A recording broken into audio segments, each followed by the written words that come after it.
Hello, everyone. It is Mark Holthe here. After a 2-week layoff, I was away last Tuesday or Wednesday, I should say. And so we didn't do a live Q&A, but I'm back now, and I would have done earlier, but I was wearing a checkered shirt.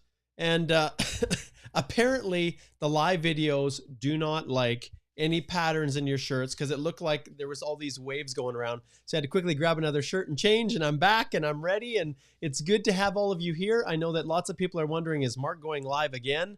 But it's good to see people connecting in. Winston, I was going to do Instagram today, but there just wasn't time. I had so much going on. So we've got shout out to you guys watching on YouTube. Divine, good to see you. Amit, good to see you. And CF, good to see you in the house. And then also those who are watching on Facebook. So Annie, it's good to see you watching on Facebook. Thanks for connecting in. Adara and everybody else. So Zoha says, it's Zoe from Mumbai. We love all your work and videos. And I must say, it's so nice to see your smile and connect with us. Whereas everyone else giving similar updates are so tense. Well, hey, this is just rough and tumble.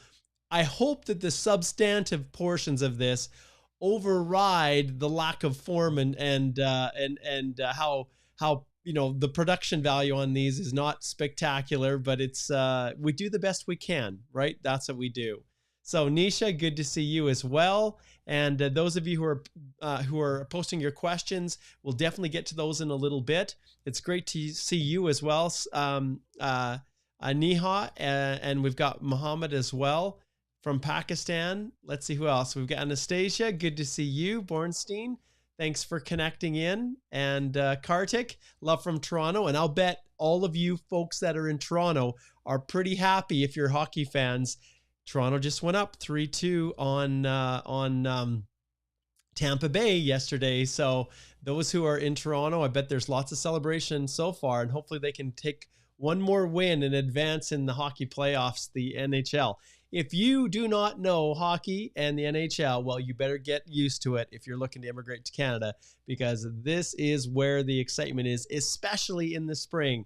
So hockey playoffs have started, and my Calgary Flames are, boy, they're making it challenging for themselves, but they are tied 2-2 with their opponents. And so we're hoping that they're going to be able to win tonight. And it takes the best of 7. So it takes 4 wins, and Toronto is just about there. So congratulations to all of you out in Toronto. Amit, good to see you once again for Virginia. It's good to have you. And George, alumnus of the Canadian Immigration Institute. Thanks for connecting in. Those of you who are new, the Canadian Immigration Institute is the pillar, the foundational, I guess you could say, sponsor for the Canadian Immigration Institute. All these live streams are all hosted by this. And what are these? These are the courses that I offer. So you have to go to the website, check it out. We have decided to postpone the Spousal Sponsorship Masterclass, which we had originally launched for right now. So although it says May 9th to the 13th, the cart is still open, and we're going to hold off on the masterclass because we didn't have enough to really justify it. The masterclasses are so good when there's a lot of people, because the value comes from everybody asking questions. So if you're looking at sponsoring a spouse, either if you've landed as a permanent resident and now you want to sponsor your spouse, or you're a Canadian or permanent resident that's looking to immigrate, have their spouse immigrate to Canada through a family sponsorship, this is the course for you. So you can still register, and then we will be having it in 2 weeks' time, which will be, what's in 2 weeks here, guys? 2 weeks, I guess, would be on the 23rd. Yes, May 23rd to the 27th. That's when we'll be doing the masterclass for the spousal. So we're going to open the cart. Right now, you get access to all the videos. And I get a lot of people are asking me, well, Mark, is this, is the lives recorded? Well, yes, everything that we do within the course, all of the on-demand content, it's all, as you scroll down to the bottom here, all of this is on demand. You can access right now, but the live master classes are where the rubber hits the road. That's where you can ask me anything. So there's still time to connect in. Those of you who are interested in doing that, and George is a past alumnus of the Express Entry Masterclass. So George, congratulations on making it through that course. And I know you're close now, I think, aren't you? So keep our fingers crossed. You're one of the last few ones that have taken the courses in the old world. that I believe George said is still waiting for the result. Okay, so Javon, good to see you. And we've got Nurislam here as well. And Kartik says, if you remember, I sneaked the bag through immigration. That's right, Kartik. That's hilarious. I do remember that. Okay, all right. Here's a one. Steel Cycling says, hey, Mark, greetings from India. I'll be landing. This is pretty cool. I will be landing in Vancouver next week after waiting for more than 2.5 years. I'll just start the applause right now. February 2020 AOR, Express Entry, FSW, thanks for everything. Can't wait for Canada. One more. Congratulations. That is so awesome. Thanks for letting us know. And I love hearing the positive stories. That makes all this worthwhile. Mariana's also in Toronto. Fantastic. Oh, great. Botsil is watching from Botswana, Africa. Very cool. Thanks for tuning in there. Maninder is watching. It's great to have you. Newton is up. Love from Kenya, based in Edmonton. A nice fellow Albertonian. Now, Edmonton didn't fare as well last night. They lost a heartbreaker in overtime to the Los Angeles Kings. They're down 3-2 now. So now, well, your all-star, Connor McDavid, Newton, has got to step up even more, get his team around him. Mike Smith, their goalie's got to make some stops, and we'll see if they can come back now and win the next 2 games to salvage the series, because I want nothing more than Calgary and Edmonton to play head-to-head in another Battle of Alberta, which we haven't had for a long time. So that's my hope for those of you up in Edmonton. Vinod, it's good to see you. Henry's tuning in from Nigeria. Jude, hey, my buddy, how's it going? Good to see you. Yes, and I got your email, Jude, so I will connect with you, and we'll sort out any of those other little housekeeping things that we need to when you're responding for your ADR there. Okay, Armin, good to see you. And yes, Annie on Facebook, waiting to hear the high numbers of intakes. Yes, indeed. And many people have been asking me over the last while, what is going on with the processing? I'm waiting, and I'm seeing other people that are getting their passport requests or their additional document requests, at least to initiate the process. And what I've been telling everybody is hang in there. We know that the minister is looking to reinitiate the rounds of invitations, and I suspect there are going to be no program specified draws in July. The reason they're waiting till then is so that they can cull through all of these old applicants. And you, if you're one of the old timers that are out there waiting, I expect that you're going to see something May, June here to finalize your application. So hang in there. Rita, good to see you. Jazz, tuning in from LinkedIn. That's great to have you connecting, Jazz. Thanks for watching. Alva down in Lima, Peru. Very cool. I think many of you probably know by now that my son is actually living in Santiago, Chile, serving a mission for our church, the Church of Jesus Christ of Latter-day Saints. And so he's been down there since November, learning to speak a little Spanish, having a wonderful experience just serving the people of Santiago East. And if you're in Chile and down in Santiago and you see one of those Mormon missionaries with the white shirts and the black name tag, and you happen to be over Santiago East area and you see my son, give him a shout out for me. All right. Yes, Steele says, I'm going to study up a lot on hockey. We'll have to support Vancouver. Wait a minute. No, you don't. No, any new people coming to Canada, there's only one team that you're going to support, and that is the Calgary Flames. Okay? So and I'll show you guys which team you are to support. Okay? So the team that you're to support is the Calgary Flames. All right? So here, I'm going to share the screen with you guys, so you know who to support. This is the team right here. The Sea of Red lives here. Okay, Calgary Flames. Look at the bank who's supporting them. Scotiabank here, the Saddle Dome where they play. So Calgary Flames, they're the team that you guys are wanted. They're the team that you guys are to support. Okay, if I can have any influence on you, it's Calgary. So that's who you're going to cheer for, no matter where you live, no matter where you immigrate to Canada. Calgary is the greatest team ever, and we'll see this year. We will see this year. Maybe they will win the Stanley Cup, and then we will all cheer. Okay. Yes, Kartik says, yeah, that made up for the Raptors getting out. I was very sad. There's only one NBA team Only one National Basketball Association team in Canada, Toronto. Used to be one in Vancouver, the Grizzlies, but then they moved south. But yeah, it was sad to see them not advance. Okay, Princess Place, good to see you. And okay, Siran says in July, will the FSW draws be NOC specific? Well, we don't know, and we'll have to see. I suspect that it's probably not going to be, but we do know that there was a budget announcement, I think almost 2 years ago now, where they did allocate some money to make changes to Express Entry to account for occupation specific kind of adjustments within the Express Entry process. So whether they're going to be NOC specific or not, that's something we're not quite sure, but that's a good question. Okay, Udera says, hey, Mark, if we have created our Express Entry profile by ourselves, can we later get the help of licensed immigration advisors to process with PR or PNP application after getting the ITA?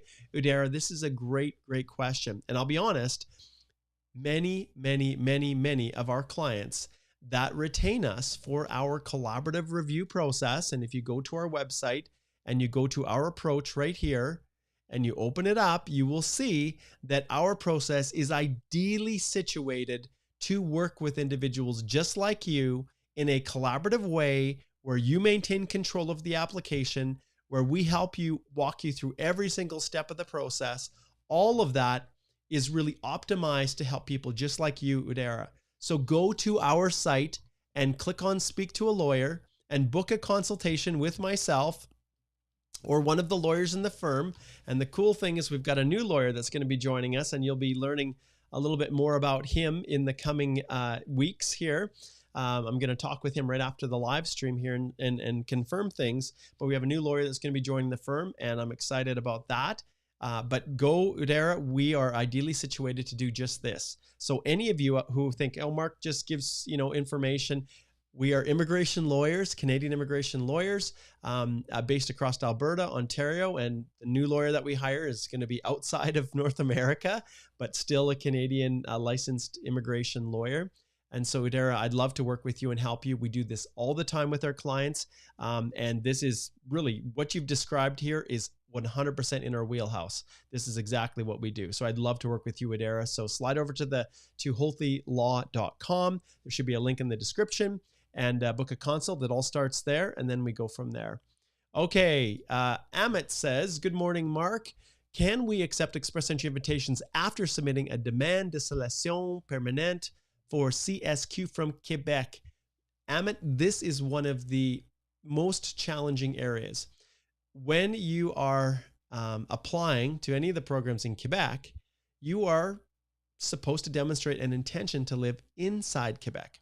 When you are accepting an invitation to apply through Express Entry and you're proceeding forward with that, the pillar of that program is that you are demonstrating an intention to live outside the province of Quebec.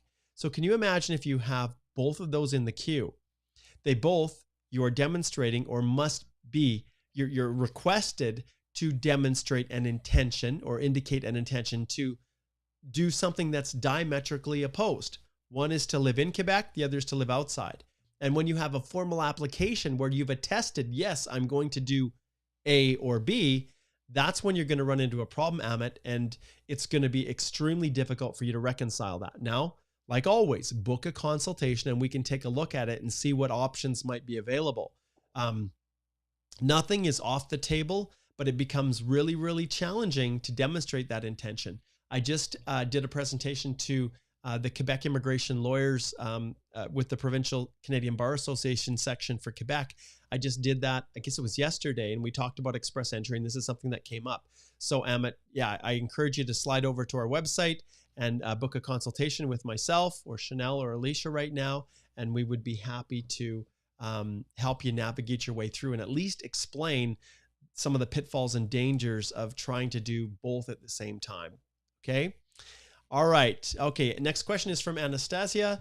And she says, as an international student, am I allowed to be self-employed? Of course, not working more than 20 hours a week. Thanks, Mark. Well, yeah, there's nothing stopping you from doing that as long as you're abiding by the conditions of your study permit and not working more than those 20 hours during regular classes, then you can absolutely do that. But remember, any self-employed work experience, excuse me, from within Canada does not count. Got a scratchy throat. Excuse me.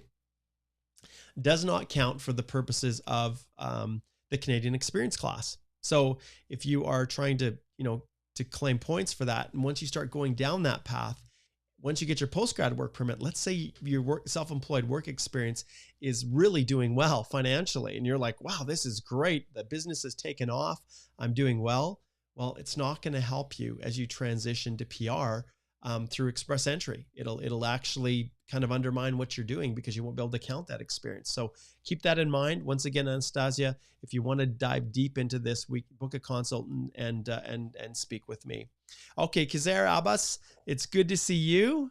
Thank you for posting a nice little hello on LinkedIn. I love when individuals are connecting on LinkedIn, and I'm trying to kind of get a good mix here. I'm happy to see that Facebook, LinkedIn, and YouTube is all flowing well. All right, I think we saw a super chat come in here, so let's get to Maninder.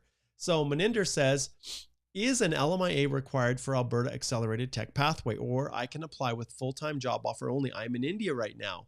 Maninder, an LMIA is not specifically required for that program, but I highly recommend that the employer in Alberta reach out to our firm so that we can go through the logistics, because it is not just as simple as just a job offer and that's it. So there's more elements to it and it's as much an employer-driven process as it is for you. But that's exciting because the Alberta Accelerated Tech Pathway is designed to facilitate that type of situation. So it is possible for sure, including the issuance of a work permit for you to come and work before you get your actual permanent residence. But there's a lot of moving parts to that. And I strongly encourage Maninder that you head on over to our site once again and just book a consultation with me, and we can work through this. This is all so new, and the program itself is just kind of starting to get some traction.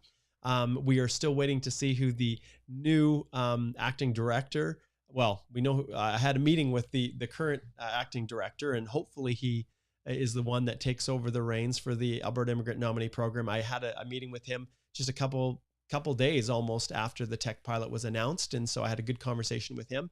And so yeah, happy to work with you in any way, Maninder. Okay, let's see what we have next here. Okay, so let's see here. Okay, so this question is from Shawshank, another super chat. He says, when do you think the CRS cutoff would come down for Outlanders with 481 CRS to be drawn under FSW? I know it's hard to predict, but a rough estimate would be helpful. Okay, well, the best way to do this, Shawshank, is to slide over to the actual express entry site and the rounds of invitations and look what we have in the queue.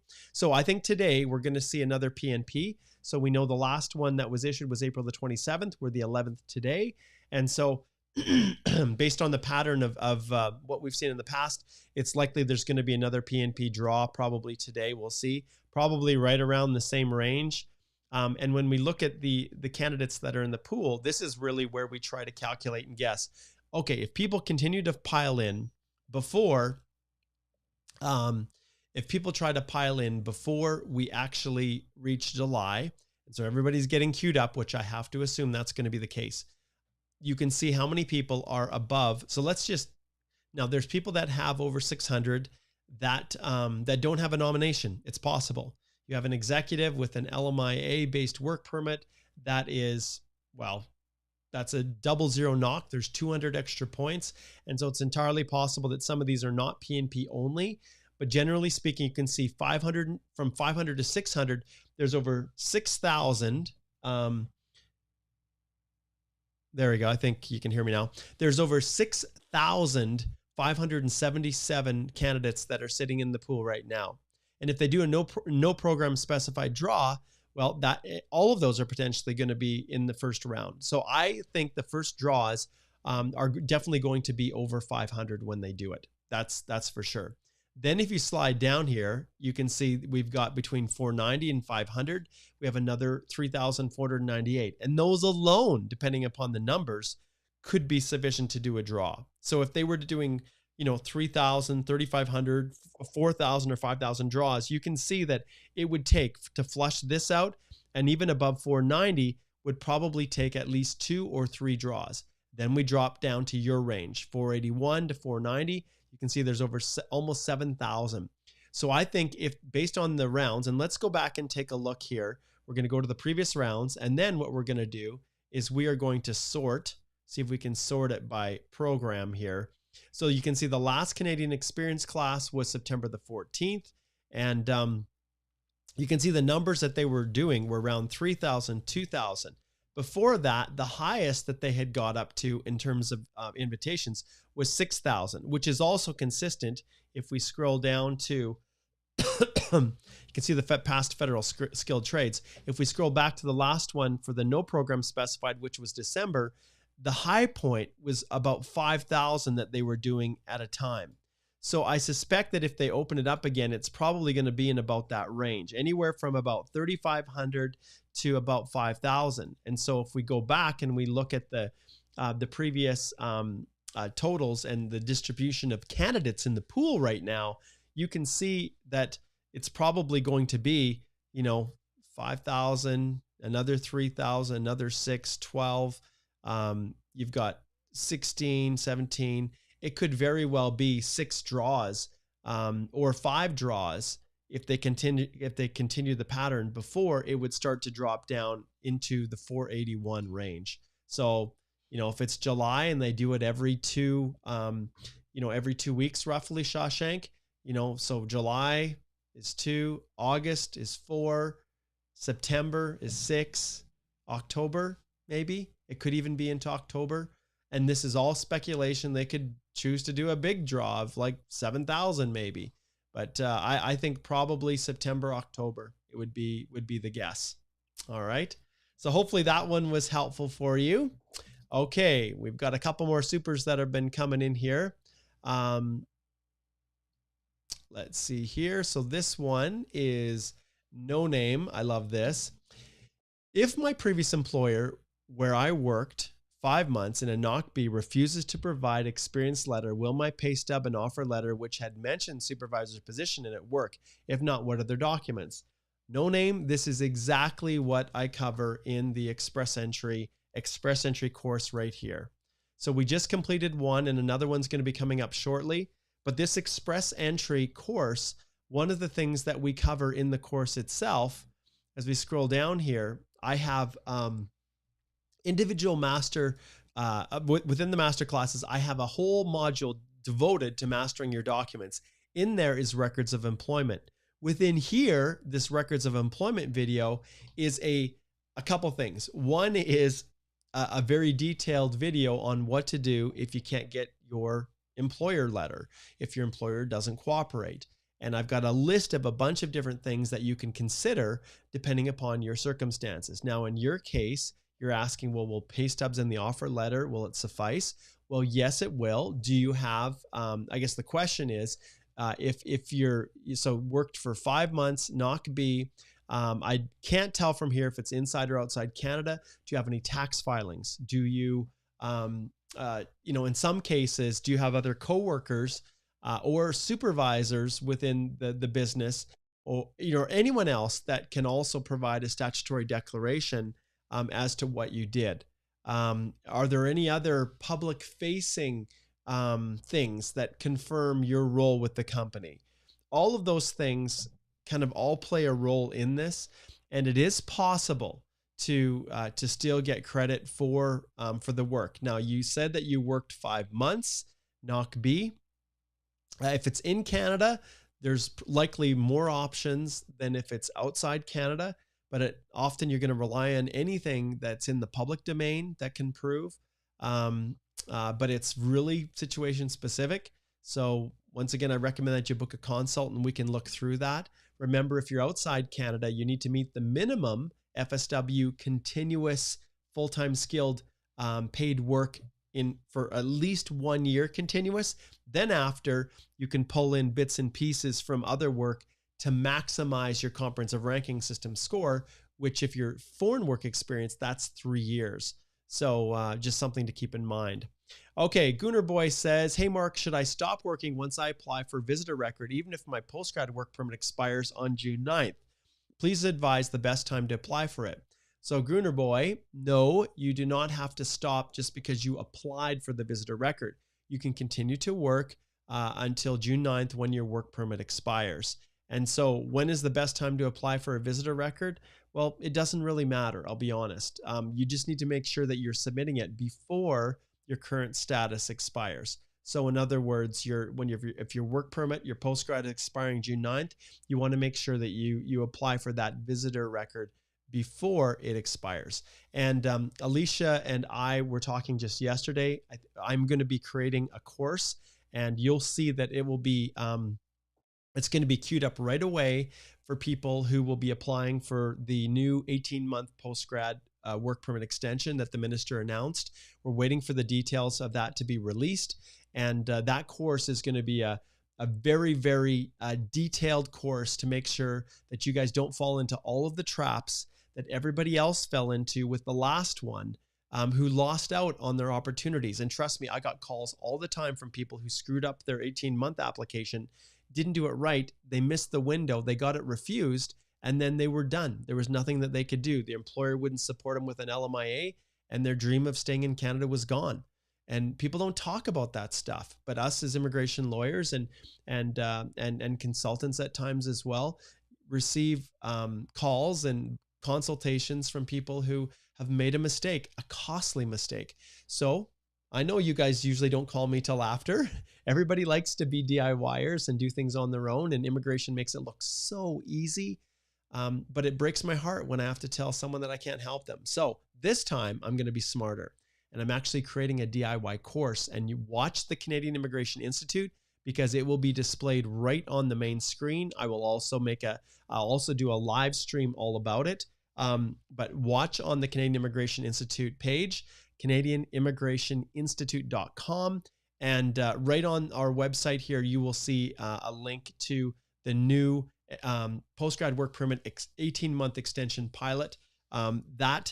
That course is going to be designed to help you guys avoid making those mistakes, so that those who are desperate, like in your situation here, Gunnar, to make sure that things are done properly, and maintaining your status is one of them. So you are doing the right thing. You're not falling out of status. And we've looked at this at length, and we know that if you're out of status and you can't restore, there's a good chance that you may miss out on this program. So you're doing what you need to do, Gunnar. Okay, and always remember, you guys, we've got consults that you can book. Okay, so the next one, Raghu says, my BCPNP is expiring on July 10th. My express entry PR AOR is as of April 7th. Do I need to request the PNP extension if there is no update by July 10th on the express entry application? No.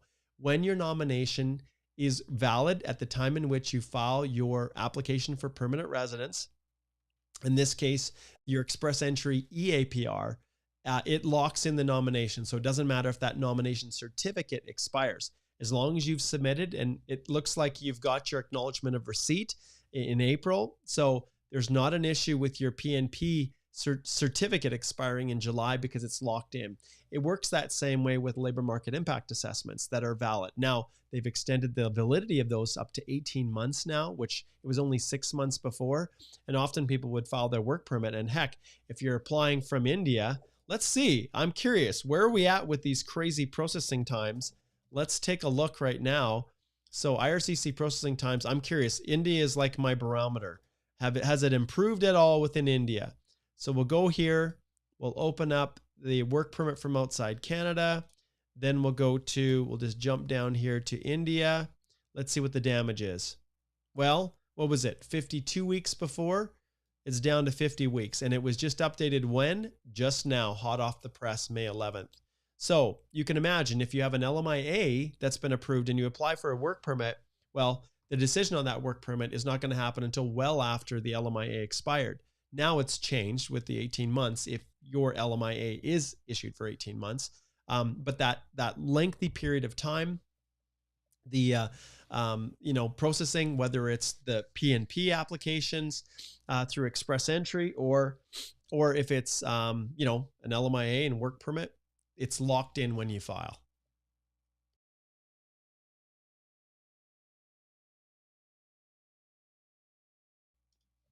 Okay.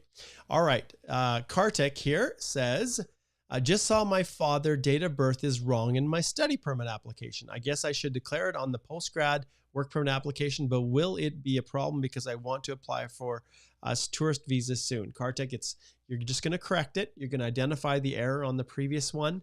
And usually those types of family information that is off is not going to be an issue, but you always want to make sure 100% that yes, the most recent, the current application is 100% correct. And I will often identify for the officer in advance, proactively, hey, I also made a mistake on this previous one, but I'm now correcting it on this one. And a letter of explanation is the way to do that. So well done, Kartik. That's what you do, my friend. Okay. Let's see here. This one is from Amy. Good to see you, my friend. Okay. So Amy is FSW Outland Express Entry AOR September 2020. Background eligibility in process, submitted updated statements, balance letter, PCCs, meds, current work letter, Schedule A with more details. Will it act in favor of or against my application? So did you do that proactively? If you submitted all of that stuff proactively, and I just finished going through a review with someone inside Canada here, I'm actually going to jump back on here just in probably about an hour.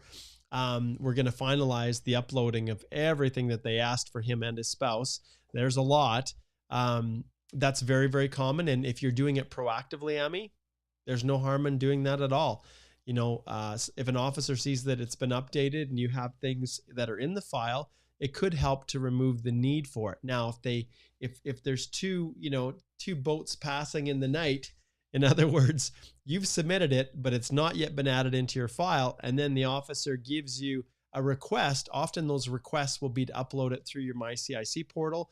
But sometimes, depending upon the visa office, like my client, they said if you have trouble uploading it through your MyCIC, then you can send it directly to this email address, which was the local Calgary office where they were processing or finalizing his permanent resident application. So yeah, so it's possible it could be beneficial, and at the same time it may be neutral. And if, like I said, if there's two boats passing in the night, well, the reality is then you may just have to re-upload it all again through your MyCIC if that is the request that you got. Okay, good question, Amy. Thank you very, very much. Okay, let's see what we have here. Oh, Ivo, bon dia, bon dia. Keep up the good work. Thank you, Ivo. It's good to connect with you. I love it when clients give shout outs and those who book consults and retain me in our firm to help them. All right. Okay. So the arrow movement says, hello, Mark. Does the processing time announced on the IRC website a reliable indicator? It is now. It is now. And I'll show you why. So if you go to the processing times, and let's take express entry. So economic immigration, and then we select this. We'll do federal skilled worker because that's the one that's the most painful. And let's just give me a second here. See if it's working with me or if it's messing around. Oh, interesting. So they have online via express entry, 27 months. Before that would say 6 months, which was a complete joke. Now they say 27 months, and it was just updated just today. This is hot off the press. So yes, you can actually rely on those processing times now. In the meeting that I had with the minister, it's all a blur, probably January or February. And I told you guys this before. This is what I told Minister Fraser. I said, look, it's fine to have processing times, but please don't continue to list express entry at 6 months. It doesn't help anyone. And so that's exactly what they've done now. Instead of adhering to this artificial timeline as to what their service level standards are supposed to be, which is 6 months, the reality is they're now being honest and they're listing things the way they really are, which in this case is 27 months for an Outland application. Now, ironically, I think you're going to see these processing times take a nosedive down as they work frantically to cull the big backlog of FSW Outland applications. Okay. All right. And Reshmi, hello, Reshmi. Good to connect with you. She says, hi, my CRA is 500 without a spouse, 476 with a spouse. FSW, you had suggested before that my spouse could go on a visitor first before I got an ITA. Please suggest. Well, understand that if you're listing your spouse as non-accompanying, the only reason to apply for that visitor visa in the beginning is if you go through the process and you have to file through express entry with your spouse non-accompanying, but that spouse already has a visitor visa, then they can come to visit you. If you are going through express entry, you're filing an EAPR, it's in the queue, and then your spouse tries to apply for a visitor visa to visit you when they are listed as non-accompanying, visa offices, especially India, Pakistan, Nigeria, they're cruel. They will often refuse that visitor visa. So before you get into the PR process, if you apply and secure a visitor visa, then you've got flexibility. And one of the big factors is that if you then ultimately go through, get your permanent residence, and then have to sponsor your spouse, if your sponsor comes to Canada on a visitor visa, and when they're here, they decide, you know what, maybe it's easier for us to apply from within Canada. After, if the intention changes, then you have the ability to be together while the application is being processed from within Canada. And that, Rashmi, is 100% a consultation to work out the logistics of that. Okay, great question. Excellent. Okay, let's see who we have next here. And if I miss anyone, please let me know. Maria, she says, hello, Mark. Greetings from Brazil. Haven't watched your videos for a while. The last one was about AI. I'm back now. Bem-vindo. Muito, muito bom tê-lo or tê-la conosco. Oh, puxa, já passaram muito tempo desde eu estive em Portugal. Então, o sotaque e a capacidade que eu tenho de falar português não é assim tão bom. Okay, there we go. I love it when my Brazilian and Portuguese countrymen reach out. Great to have you here, Maria. Okay, let's see what we have here. So Anurag says, are you aware of Motion M44, permanent residency for temporary foreign workers? I am not aware of it, Anurag. Can you share details? And I'll look for it later in the video here. But if you can share some details on where you heard about it, I do not have a monopoly on every new thing that's going. Okay. So if there's this motion coming forward, understand that the minister has already talked about pathways to permanent residence for temporary foreign workers. Let's face it, there are so many out there, way more than there are space to have everybody land. It's just a fact. There's way more international students who then transition to post-grad work permits to transition to permanent resident status based on the existing programs. Last year, they did a TR to PR pathway. It's entirely possible that they could do something again. It's all open. So Anurag, I'd love to hear more about it.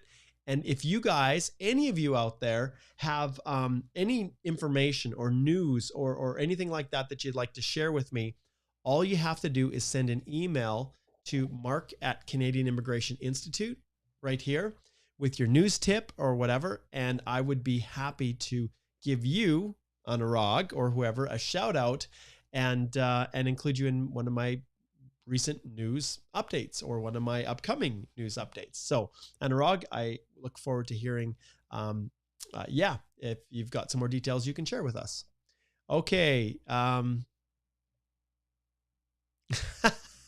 George, that's awesome. George, he says, you just had a memory hole. Are you kidding me, George? Like, my brain is so fried these days. And you can imagine, I'm not like a normal lawyer that has maybe 10 clients at a time. I have, because of the nature in which we do the work we do and all of the consultations that I do and all of the people that have registered for the classes. I could give you another applause, George. That's right. Everybody is through. All of you guys that use the course, you're all permanent residents now. And yes, he says, you just had a memory hole. This is for everyone listening on the podcast. I already got my PR card and you celebrated on live video, remember? Yes, I did celebrate. Oh, George, that's so awesome. That's so awesome. Okay, here we go. So CF says, hey, Mark, I submitted upfront proof of funds, but at some point in my process, the amount I had in my account was lower than what I declared. But when I resubmitted the proof of funds, it was 6 times more. Can that be an issue? No, you're not going to have a problem with that. Immigration knows, especially for those that have been kind of stalled out and waiting forever, that, you know, proof of funds is going to go down and up depending upon, well, the pandemic.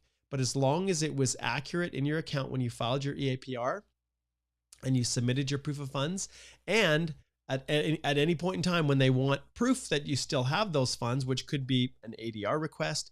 It could be when you're landing and completing your permanent residence at a port of entry. So those are the times when you have to be able to demonstrate it. But if it dips down a little bit, it's totally fine. Okay, Mohit says he's expecting to get an ITA in the upcoming draw in July. Can I do an upfront medical now, or should I wait to get the ITA first and then do the medical? Right now, if you look, there's some instructions that say you don't need to worry about doing your medical right now or doing an upfront medical. Mohit, I just do it. Go ahead and do it. If you think that you're going to get drawn, this is one of the things that I tell people. If you think with 511 points, it's entirely possible. Even with a no program specified draw, I think, Mohit, you've got a good shot at, with 511 of receiving an ITA in July. So no problems whatsoever, and it would definitely expedite things if you had it up front. Okay, let's see if I'm missing any other supers here. Okay, Sharon says, hi, Mark, your videos were really helpful for my Outland husband and his PR application journey. I uploaded my photo and mailing address on PR portal September 2021. No PR card received yet 8 months. Yes, I'm in the process, and I've got a client right now who's been a year and a half with his PR card being delayed. I have some contact with the PR card processing center. And Sharon, if you would like assistance to follow up, hey, I'm doing it with another client, and I'm not charging a ton of money to do it, but to try to see if we can jog this forward, because waiting for a PR card for over a year is a big issue. I do want to point out though, Sharon, the processing times are high, even in the best of circumstances. So if we go to permanent resident cards here, and then we pull up, I'm waiting for my first card right here, and we check the processing times, you can see that, right now it's actually coming down. So it's at 96 days. And once again, that was just updated. I think when I looked a week ago, it was still up at about 120 or something. So it is coming down. So there's clearly something stuck for you, Sharon. And if you want to slide over to our website and just click on Speak to a Lawyer, come to the consultation page, and you can schedule a consultation. Yes, do it, and we can see about adding you into the group of people that we are trying to rustle the leaves in the tree to get immigration to move forward. So thank you, Sharon. Good question. But yeah, it shouldn't be that long. It should not. Okay, I'm going to pick some more, try to get some balance here. This is a Facebook one. Okay. Hey, Mark, my TEF is expiring in September and my CRS is 494. I've decided to wait for the draw and not go on a study visa. What are my chances of getting invited with the CRS before September? I'm really concerned about this. So we've talked about this. So one of the questions that we went through earlier was, 480 in the 480s. I said it could be September, October. It's entirely possible that 494, that you could, if they did the rounds of invitations in the patterns that they have done in the past, but there's no guarantee. All right. There's no guarantee at all. And I recommend, at least from the standpoint of your TEF, that you consider rewriting it so that you have one that's not going to expire. The last thing in the world you want is to get an ITA, September 1st. Now, I'm sure that's probably not a Wednesday or a Thursday that it might fall on, but September 1st, and then not have time to get your EAPR submitted before your TEF expires. So I recommend that you strongly consider rewriting the test so that it's fresh. Okay. All right, let's scroll through here, and I'm going to try to find, we'll shift over here to LinkedIn. So this is Chinton. Chinton says, hey, Mark, my TEF is expired. Oh, hey, wait a minute. Oh, we've got both. Let's see here. I think we got a double whammy. So there we go. I think I just answered that one. So awesome. Connecting with LinkedIn, with Facebook, getting the questions posted on all of those. Hey, that's one way of doing it for sure. Okay. Excuse me. So Lalit says, hey, Mark, your lives are helping a lot to get updated. Thank you very much for all that. A small question. My LMIA will expire next month, and my application don't have any updates from last 7 months. Next step. So Lalit, if you have filed your work permit application, then and the LMIA was included within it, then it's locked in. So the LMIA expiring is not going to be something that is going to be an issue if you have your work permit application already submitted. Excuse me. Okay, and then let's go with the next one here. Okay, so this is Vinod. He says, it's almost 1 year and 8 months. I haven't received my postgrad work permit. And on the 7th of April, 2022, I received a favorable decision in the misrepresentation case. Please suggest me how to trigger IRCC in my file. Good luck, Vinod. Ultimately, web forms and things like that are what you're going to want to push forward. And clearly they held up the postgrad because of the the misrepresentation allegations or the case that was going on. But really at this stage, it's a web form request, a web form update, and that's what drives the ship with these. There isn't, any particular officer you can call, hey, look at this and process it. But as far as the what you do from here, like web form update is, call center, call them. Those are the things that you can do to try to get things moving forward a little bit. But there's nothing. When I started practice, I could fix everything. I had a contact for people in every department. People could talk to me. People could actually do things. But all of that has changed now, and everybody just receives horrible service. It's horrible. I'll leave it at that. Okay, let's see who is next here. We'll jump into some other questions. Let's see. Okay, so David asks a question that we get all of the time. He says, an international student, and I want to do my second master's in Canada. How would you assist me to get my visa? I'm already in talks with the school. Well, David, all of the time we help people with study permit applications. So that's what we do. Depending on your circumstances, we look at all of the factors involved, and including why you want to do a second master's. When you're inside Canada, the burden isn't as high as when you are, as when you're outside in terms of, getting that approved, but it still needs to make sense, right? It still has to fit within your education plan. It has to, there has to be a good reason, and that's what we work with our clients on. So like all of the types of immigration applications, we pretty much do everything except refugee and appeal work, at least through federal court. I refer that out, at least for the next little bit, but I may have someone, that a lawyer that's joining that might start to do more judicial reviews for us and things. But in your situation, David, we work collaboratively with you in the same fashion as I described here on our website when you go to our approach. And this is the same way. We work collaboratively with you to review everything, to help review and revise and edit your purpose letter and anything else that might be associated with it. So book a consult and we'd be happy to help you. Okay, let's see. We've got a couple more before we wrap up here. Let's see who is next. Okay. Hiking rider. Hey, Mark, which provinces are good if I want my siblings to join me there in the future? Okay, so I think what you're saying is which provinces have family sponsorship in some way? Well, there are so many factors at play with that. I really encourage you to book a consultation, because anytime that someone says, hey, what works specifically for me? That is one of those specific things that would really take up a whole video sorting through. And in reality, that's the nature. Those are the exact things that we talk about in our consultation. So I encourage you to slide over, as I indicated before, and just click on speak to a lawyer right up here. And then you can get to the booking a consult and book a consult. And in that 25 minutes, we can help you to save you so much time and give you a realistic view of what may be possible and what might be, and what may not be possible. Okay, Kayshawn says, getting an ADR for my spouse biometrics and medical, is it a good sign? I myself was asked to resubmit my ADR last month. Done that. How soon can I expect results? Okay, yes, it's a good sign. And we're seeing probably about a month or two.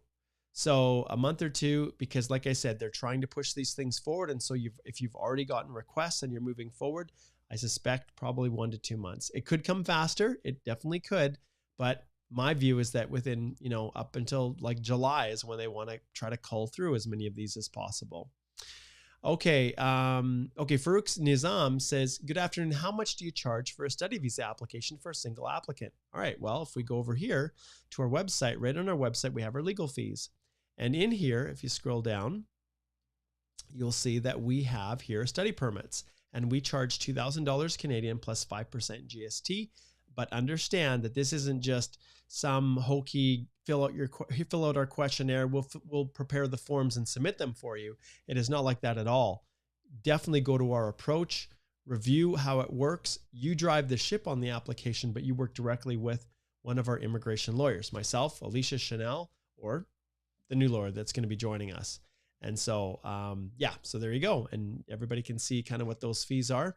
And yeah, and then obviously if there's multiple family members, then we look at how the prices might be adjusted depending upon the number of additional applications we would need to file. Okay. All right. I think we are just about, okay. So Nisha says, hey, Mark, can I apply for a provincial nomination to increase my CEC CRS score to enter the EE pool in July? Absolutely.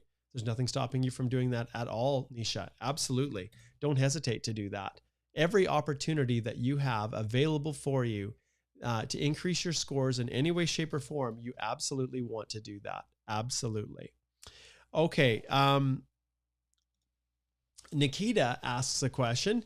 Hello, Mark. Your help has been such a great help. Do you have any idea, I think, how fast will be the processing time for the TR to PR work permits for family members outland?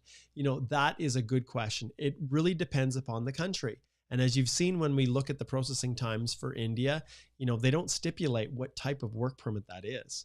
And so depending on where you're coming, you have to a large extent, rely upon the processing times. Although in some cases, like the GTS and different programs like that under the International Mobility Program, sometimes they're placed as a priority or essential workers or things like that.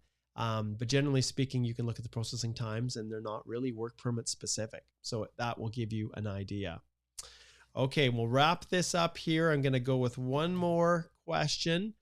And oh, you guys. Okay, hold off here. I can see what you're trying to do here. Okay. Okay, let's see what we have next here. This one is Rodolfo, and Rodolfo says, Mark, I had a mistake on the QET in the traveling by air and non-immigrant US. Do you think I should contact IRCC for changes today or my biometrics? Any error that you've made, Rodolfo, any of those, you want to correct it. You want to be able to update as soon as you possibly can, because there is always dangers of misrepresentation. And this is one of the reasons, one of the things that I spoke about at length in the QET course. And I don't know if you accessed it. It was completely free for people. But in this course, when I created the course, I went to great lengths to educate people on the dangers of just filling it in quickly and having improper information listed in there. Because if you've entered and you've completed anything, a study permit, a visitor record, a visitor visa application, a work permit application, and you weren't careful with your history, you're going to run into a problem when you're later applying for permanent residence or other things, because there's going to be inconsistency. And that happens a lot. I see a lot of it. And the reality is, as you're going through this whole, this whole process, you need to make sure that everything is consistent. And if there are inconsistencies, that's when you can run into problems. Okay, now let's see here. I can't remember exactly. I wanted to follow up to see if, let's see, it was called Motion Anurag. Okay, I'm not sure if Anurag posted anything, any follow-up here. It doesn't look like it. Okay, I'd asked him to talk a little bit more about this M44 because I hadn't heard anything about it, but he did not follow up with, at least I don't see anything here, Anurag. So, all right. Well, we are going to wrap this one up. It was another great live Q&A. Remember, tomorrow I will be back with Alicia. It's going to be a little bit more rough and tumble tomorrow because I'm going to be out by Waterton at my family's cabin, and I'm going to be trying to do the live stream from there. So we'll see how well it works. I'm keeping my fingers crossed that the reception will be perfect. Maybe I'll do it outside. We'll just see. All right. Okay, guys, thank you so much for watching. It was great having you here. Remember, as always, that this podcast and this live stream that you're listening and watching is a product of the Canadian Immigration Institute, which has all of these courses. And watch, and when they come live, join. Right now, the next one is the spousal sponsorship. So if you know of anybody who is looking to sponsor a spouse, this is a course that they absolutely will want to take. So head on over to the CanadianImmigrationInstitute.com, just like the name says, CanadianImmigrationInstitute.com, and just go to the courses and click on register. Although it says May 9th to the 13th, like I talked about before, we are holding off the masterclass to allow some more people to come in, and that will go from the 23rd to the 27th of May. All right. And consultants, there is CPD accreditation for you, as is the case with most of the classes that we have. So yeah, I look forward to seeing you guys then. All right, we'll wrap this up. Anurag and everybody else, thank you for tuning in. It was great having you here as always. And we will see you guys tomorrow at 11 a.m. Mountain Time. All right, take care.